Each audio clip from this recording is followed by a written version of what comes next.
Last night, LeBron James and Kyrie Irving and Kevin Love all not only did not play and were healthy scratches, but they didn't even make the trip to Memphis, which, of course, you have signs of people on Twitter. I spent $800. I drove 400 miles, and I got as many minutes as Kyrie, Kevin Love, and LeBron James. Mike D'Antoni has called for an NBA rule curbing road game rest.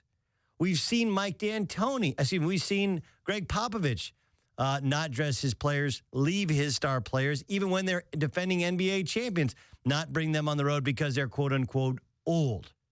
Right? We've seen that.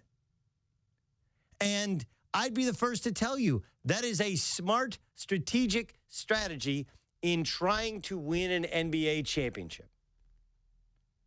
Right? Because it's a marathon, not a sprint. No one cares what you do in the regular season. Case in point, I don't know if you saw this. John Stockton played 17 of 19 seasons. He played all 82 games, all 82. And I believe it's the number is similar with Karl Malone. Like the numbers are astounding what those great Utah Jazz, and I don't think that's why they didn't win twice in the NBA Finals when they faced off with the Bulls. I don't.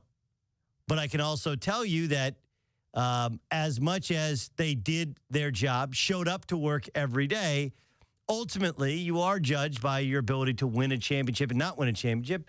And I'm guessing had they missed 5 games along the way in order to get some extra rest and they'd won a championship, we would make a bigger deal about the championship than we do about the fact that John Stockton played 17 and 19 years, all 82 games, because we don't make any big deal about it. But it's different when you're LeBron. It's different when you're the face of the league. It's different when you're the face of a shoe company. It's different when you're playing not just home and homes and back-to-back nights, but you're only playing in Memphis once per year. And so much of this is about, do you know why you're valuable, right? Do you know why you're valuable? I've said this about like Skip Bayless versus Bob Costas. Like people freaked out when Skip Bayless signed a deal for like $6 million, which seems like a lot of money. And it probably is a lot of money. And is he overpaid? Like probably. We're probably all overpaid on some level. But what I've tried to implore to people is, one, he works every day. Like TV guys usually work 180 to 200 days. I think he works in the range of 220, which is more like a radio guy's a yearly work rate, which is a lot of days. And I'm not trying to tell you that if you're a ditch digger or if you have you're a short order cook and you got to work every day. Like, I'm not trying to tell you it's a tougher job. It's not. But there are mental hurdles and there's a limited number of people who can actually do it. And that's why guys that are really good get a lot of money to do it. But I've always thought that it's crazy.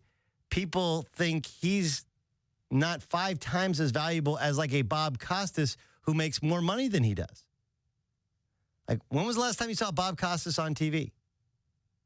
Well, he occasionally does the Sunday night thing, although not always, because Mike Tirico does it sometimes. He does baseball on MLB TV, and he does the Olympics. And outside of that, like, what does he do? Again, Bob Costas is super talented. I'm not saying he couldn't do things, but the value in radio guys, the value in a Skip Bayless is you're working 5 days a week. You get paid because you show up. There's a lot of parenting to it as well. Like the number one thing you got to do in parenting is just show up. Show up. That's all they want you to do. Just got to be there. Be there to experience the ride with them. And I think what happened last night is atrocious business. And it is completely and totally tone deaf to who you are, what you represent, where your value is. It's like you want all of the benefits and only some of the sacrifice that comes with it. And look, I think LeBron is a tremendous player. And I think what he's trying to do politically, though I think there have been some clear misfires and some misjudgments or whatever, I think for the most part, like the fact that he's willing to put himself out there, especially in this world in which even if you say, hey, can't we all get along? And you try and take a middle road, a middle stance. He hasn't tried to take a middle stance. But if you did, you're going to catch fire from both sides. You'll get the stay in your lane guy, which is why does LeBron James have to stay in his lane? He's a tax-paying citizen. He's a bright husband of, I think, 3 kids, married, and just he happens to be a multi 10 times over millionaire, potentially at some point in his career, he'll be a billionaire. Like, he doesn't have to stay in his lane. He has every right to speak his mind. But with all of that comes a little bit of sacrifice. And I thought last night's just a terrible look. And Tyronn Lue can do what he wants to do, but the problem is it's not just in a vacuum. Does LeBron James have to play in every game? No. Does LeBron James have to make every road trip? No, not really. What about Kevin Love and Kyrie Irving? No, probably not. Right? Look, on Monday night, last night was Wednesday night. Yeah, Monday night he was in New York for the Sportsman of the Year, Sportsperson of the Year award, right? Right? So they played at home against the Hornets. He travels to New York, does the Sportsperson of the Year award,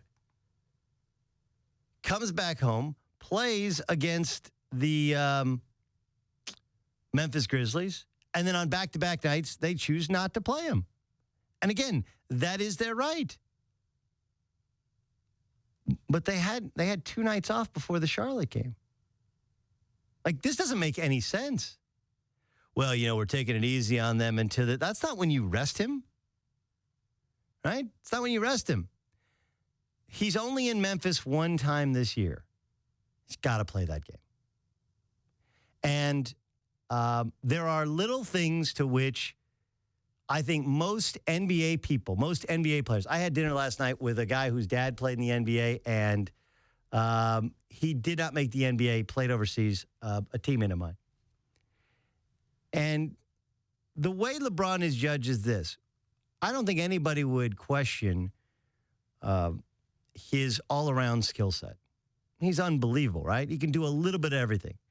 Like, he can really score, and he's not really a scorer. He can really pass. He's not the greatest passer of all time. Like, he's not even the conversation of the Magic Johnsons, the John Stocktons, the Mark Jacksons. Like, he's not even in that conversation. But for a man his size, he's a very good passer. Like, he's not the world's greatest rebounder, right? Like, he's not Karl Malone. He's not Dennis Rodman. He's not Moses Malone. Like, he's not but he does a little bit of everything. He's not a great one-on-one defender of 2 guards or point guards or 3 men or 4 men. And centers, frankly, he's still a little bit too small for the biggest of big dudes, right? Like, he couldn't handle Shaq. Or he can guard 1 through 5. He couldn't guard Shaq. But he does a little bit of everything well. Some have taken to this, well, I think he's the greatest of all time. Like, no, he's not, because the greatest of all time can do some of that stuff, and maybe he can do all that better. But at the end of the game, can I give you the ball, and can you go get me a bucket? Bird could do it. Magic could do it. Jordan can sure as hell do it. He's in that realm. He's in that greats of all time. But, dude, you come to my town once a year, and you don't even get on the plane? I want you to seriously stop and think about that. Think about going to a concert. Okay? Going to see Belle Biv DeVoe back in the day, and none of them show. Like, what? And you tell me how that's good for business. Well, the league shouldn't have had us play back-to-back nights. Dude, they gave you 2 nights off before you had back-to-back nights, and now you don't play for 2 more nights.